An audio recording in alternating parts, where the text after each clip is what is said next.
Julius Caesar has been dead for over 2,000 years, and yet in recent months, a strange rumor has been spreading across the internet claiming that scientists used artificial intelligence to analyze his actual DNA and uncovered something that shocked the world. Before you get too excited, here is the twist nobody is telling you.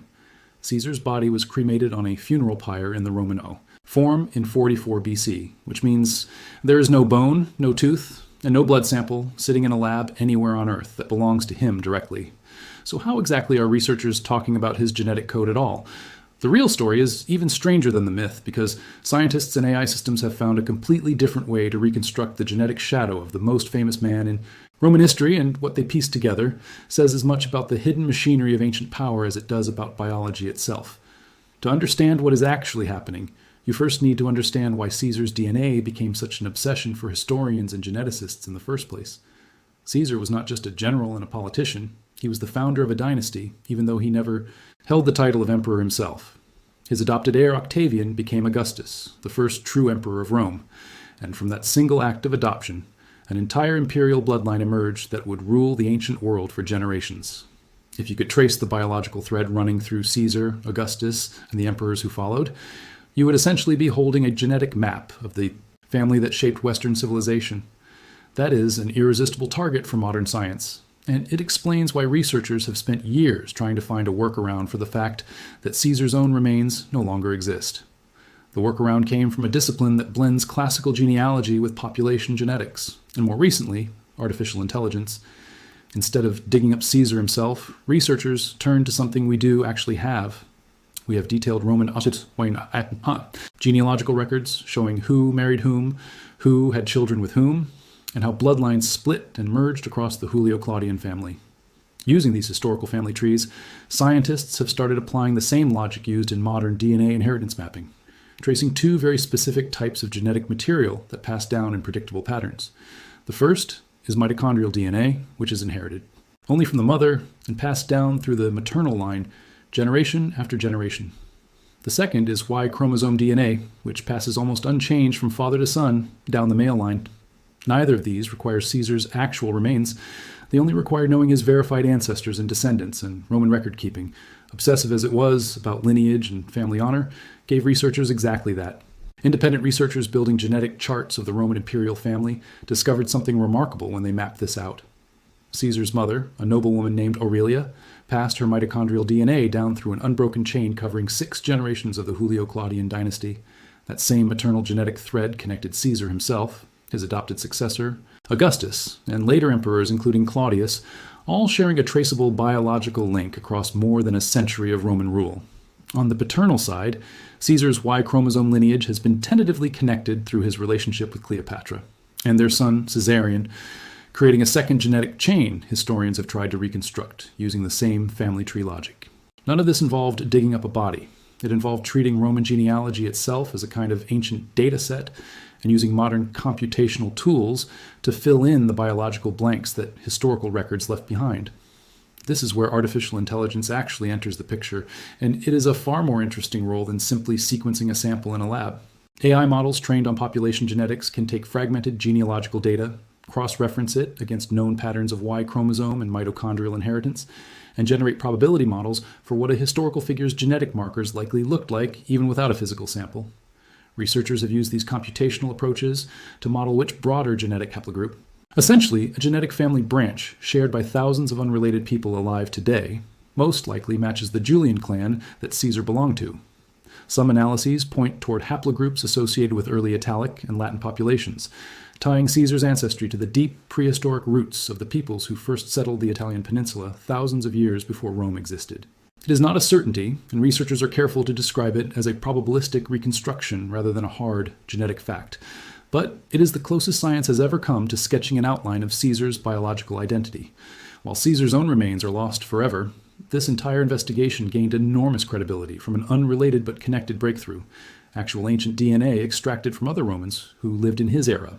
Archaeologists working on remains from Pompeii, the city buried and preserved by the eruption of Mount Vesuvius, have successfully extracted real ancient DNA from victims of that disaster, giving scientists an authentic genetic snapshot of ordinary people living in the Roman world just over a century after Caesar's death.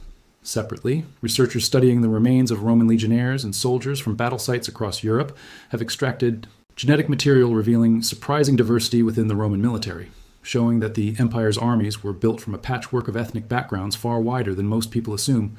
These real physical DNA extractions do not belong to Caesar himself, but they give scientists a genetic backdrop, an actual biological baseline for what Roman populations looked like at the genetic level during his lifetime, which then allows the AI-assisted genealogical models about Caesar to be checked against real data from his own era rather than pure speculation. The picture that emerges from combining these two approaches, real ancient DNA from Caesar's contemporaries and computational genealogical modeling of Caesar's own bloodline, challenges a lot of assumptions people have carried for centuries. Rome is often imagined as an ethnically uniform society ruled by a single homogeneous elite class, but the genetic evidence tells a messier and far more interesting story. The Roman world, even at its most aristocratic levels, was shaped by centuries of migration, conquest, intermarriage, and cultural blending, and the Julian family itself, despite claiming descent from the legendary Trojan. Hero Aeneas and the goddess Venus likely carried a genetic signature reflecting the same mixed Italic and Mediterranean ancestry as everyone else living in that region for thousands of years. In other words, the myth of a pure, divinely descended bloodline running through Caesar and his heirs does not hold up well once you actually look at what the genetics of the era suggest. Power in Rome was built on political alliances, military conquest, and carefully managed propaganda about divine ancestry, not on some biologically unique lineage separating the elite from everyone else. To understand just how precise this kind of genetic modeling can get, it helps to look at how AI systems actually process genealogical data of this scale. A typical Roman aristocratic family tree spans dozens of individuals across multiple generations, connected through marriages, adoptions, remarriages, an occasional scandal that historians have argued about for centuries. Feeding this information into a computational model means encoding every known relationship as a data point, then applying the mathematical rules that govern how mitochondrial DNA and Y chromosome DNA actually move through a family over time. Mitochondrial DNA follows a strict maternal-only path, meaning a computer model only needs to trace the unbroken line of mothers and daughters to know exactly which historical figures share an identical genetic signature. Y chromosome DNA follows the same strict logic, but through fathers and sons instead, which is precisely why researchers were able to connect Caesar to his son Caesarion through Cleopatra, since that relationship, if biologically accurate, would represent an unbroken paternal genetic link running through one of history's most famous unions.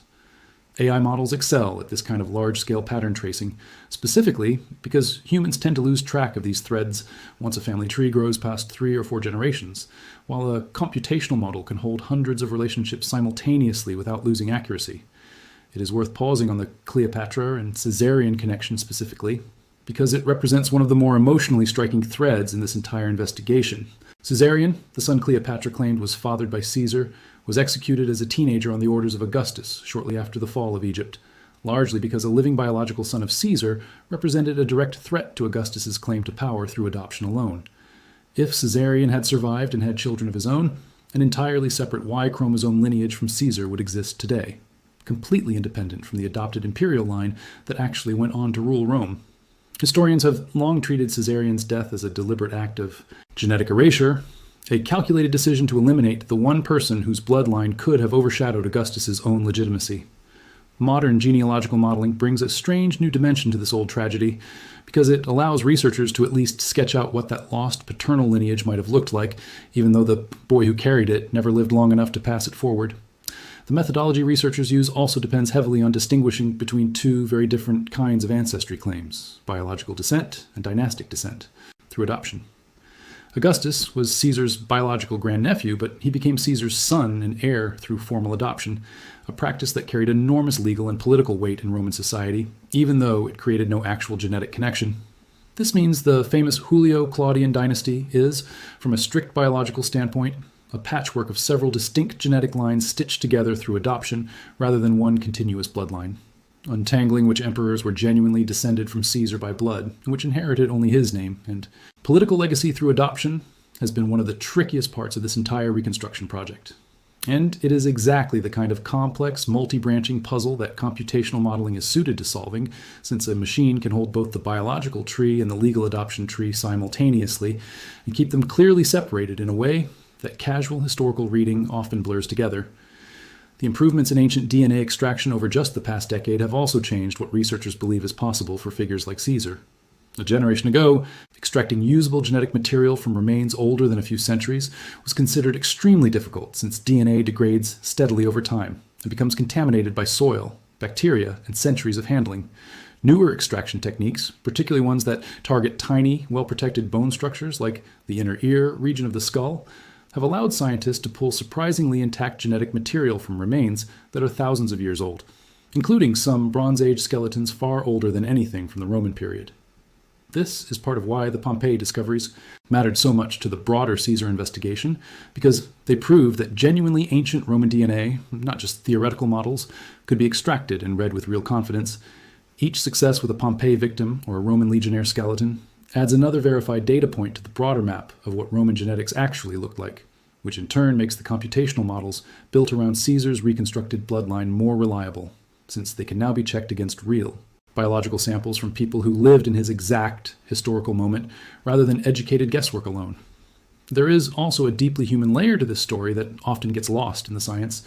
The Julio-Claudian dynasty that descended, biologically and through adoption from Caesar's line, includes some of the most famous and most notorious rulers in history. Augustus brought 2 decades of civil war to an end and built the foundation of the Roman Empire. Caligula and Nero became synonymous with tyranny, excess, and instability. Claudius, often dismissed by his own family as weak and unfit to rule, turned out to be one of the more capable administrators in Roman history. When you trace the mitochondrial thread running from Caesar's mother, Aurelia, through generations of these rulers, you are not just looking at abstract genetic code, you are looking at the biological continuity connecting some of history's greatest triumphs and its darkest chapters, all flowing from decisions and relationships that began with one ambitious general in the final decades of the Roman Republic. None of this would have been reconstructible at all without modern computational power. 20 years ago, the idea of modeling probable genetic haplogroups for a 2,000-year-old historical figure using nothing but genealogical records and inheritance algorithms would have sounded like science fiction. Today, it is an active and growing field, sitting at the intersection of classical history, population genetics, and machine learning, and Caesar is far from the only historical figure receiving this treatment. Similar genealogical DNA modeling has been applied to other prominent historical bloodlines, and as ancient DNA extraction techniques keep improving, and as more skeletal remains from the Roman period are tested using increasingly sensitive laboratory methods, there's a real chance that a genetic sample connected more directly to Caesar's immediate family could still surface.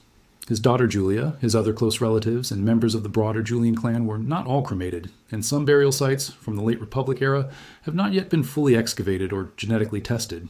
If you're enjoying this deep dive into how modern science is quietly rewriting our understanding of ancient history, do drop a like and subscribe, because there's a lot more of this kind of investigation coming.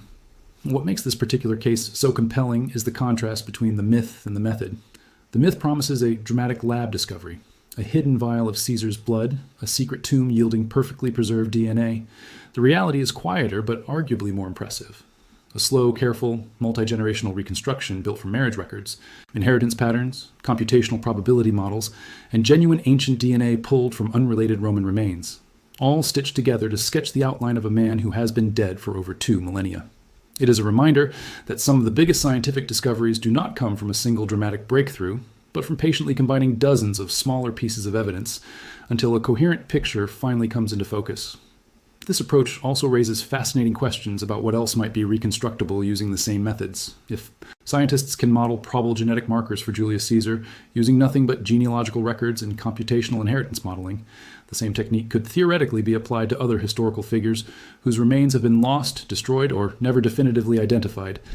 Alexander the Great, whose tomb has never been conclusively found, Cleopatra, whose burial site remains one of archaeology's greatest unsolved mysteries. Even earlier Roman kings and legendary founding figures whose existence blurs the line between history and myth. Each of these cases faces the same fundamental challenge Caesar's case does, an absence of physical remains, and each could theoretically benefit from the same blend of genealogical reconstruction and AI-assisted probability modeling that researchers have begun applying to the Julian bloodline. Critics of this entire approach do raise valid concerns worth mentioning, because the science here is genuinely limited by the quality of historical records it depends on. Roman genealogies, while unusually detailed for the ancient world, were still shaped by political propaganda, adoption practices that blurred biological relationships, and centuries of scribes copying and occasionally embellishing family trees for the benefit of whichever emperor happened to be in power at the time. This means the reconstructed genetic models for Caesar and his descendants carry a level of uncertainty that a direct DNA sample would eliminate entirely. Researchers working in this field are generally upfront about this limitation, describing their haplogroup, predictions as probable rather than proven, and treating the entire exercise as an evolving hypothesis rather than a settled scientific fact. That intellectual honesty is actually one of the more reassuring parts of this story because it shows serious scientists resisting the temptation to overstate a sensational headline, even when the subject matter practically begs for dramatic claims. Beyond the pure science, there is also a cultural reason this story keeps resurfacing every few years, often wrapped in exaggerated headlines about secret labs and shocking discoveries. Julius Caesar occupies a unique place in the public imagination, sitting somewhere between a real historical figure and a larger-than-life symbol of ambition, power, and betrayal. Every generation seems to want a new way to get closer to him, whether through Shakespeare's dramatization of his assassination, Hollywood's endless retellings of his rise and fall, or now modern science's attempt to reconstruct his biological essence using nothing but records and algorithms. This hunger for connection to Caesar is part of why misleading claims about his DNA spread so easily online, because people are primed to believe that if enough effort is applied, science can eventually unlock any secret from the past, even one as seemingly impossible as the genetic code of a man cremated over 2,000 years ago. The truth, as usual, sits in a more careful middle ground, real progress built on real evidence without the theatrical shortcuts that viral headlines tend to promise. It is also worth noting how this kind of research fits into a much larger trend, reshaping the field of ancient history altogether. Genetic archaeology has already rewritten major chapters of human migration, revealing surprising population movements across Europe and Asia that no written record ever mentioned, and reshaping our understanding of how ancient empires actually formed in mixed populations over centuries. Applying these same tools to specific, named historical individuals rather than broad population groups represents the next frontier of this science. And Caesar, given his fame and the unusually detailed records surrounding his family, has understandably become one of the first major test cases for this kind of individualized genetic reconstruction. What researchers learn from refining their methods on Caesar's case will likely be applied to dozens of other historical figures in the coming years, meaning this investigation is not just about one Roman dictator. It is quietly becoming a proving ground for an entirely new way of studying the ancient world. What ultimately makes this investigation into Caesar's genetic legacy so captivating is not a single shocking revelation, but the accumulation of small, verifiable pieces of evidence that together sketch a portrait no one could have produced through history alone. We now have a reasonably confident picture of the maternal genetic thread running through 6 generations of Rome's first imperial family. We have computational models suggesting probable ancestral origins for the Julian clan reaching back into the deep prehistory of the Italian peninsula. We have real, physical ancient DNA from Pompeii victims and Roman soldiers, providing an authentic genetic backdrop against which Caesar's reconstructed lineage can be measured. And we have a growing scientific field willing to keep refining these models as better tools and new archaeological discoveries emerge. Somewhere in a future excavation, on a hillside outside Rome, or beneath a forgotten burial ground connected to the Julian family, there's a real possibility that a direct genetic sample connected to Caesar's bloodline is still waiting to be found. And when that day comes, everything reconstructed so far, through genealogy and artificial intelligence, will finally be tested against the real thing. Until then, the story of Julius Caesar's DNA remains one of history's most fascinating unsolved puzzles. A case where the absence of a body did not stop science from getting remarkably close to the truth. It shows how far modern computational tools have pushed the boundaries of what we thought was permanently lost to time, turning old family trees and fragments of ancient genetics into a window onto one of the most consequential bloodlines in human history. Caesar changed the shape of the ancient world through conquest and politics, and more than 2,000 years later, his biological legacy is still quietly being uncovered, not through a dramatic discovery in some forgotten tomb, but through the patient, careful work of scientists willing to rebuild history one genetic thread at a time. If you made it this far, you clearly love unraveling the hidden science behind history's biggest names, so make sure you are subscribed for the next investigation, because there are many more ancient mysteries still waiting for modern tools to finally crack them open.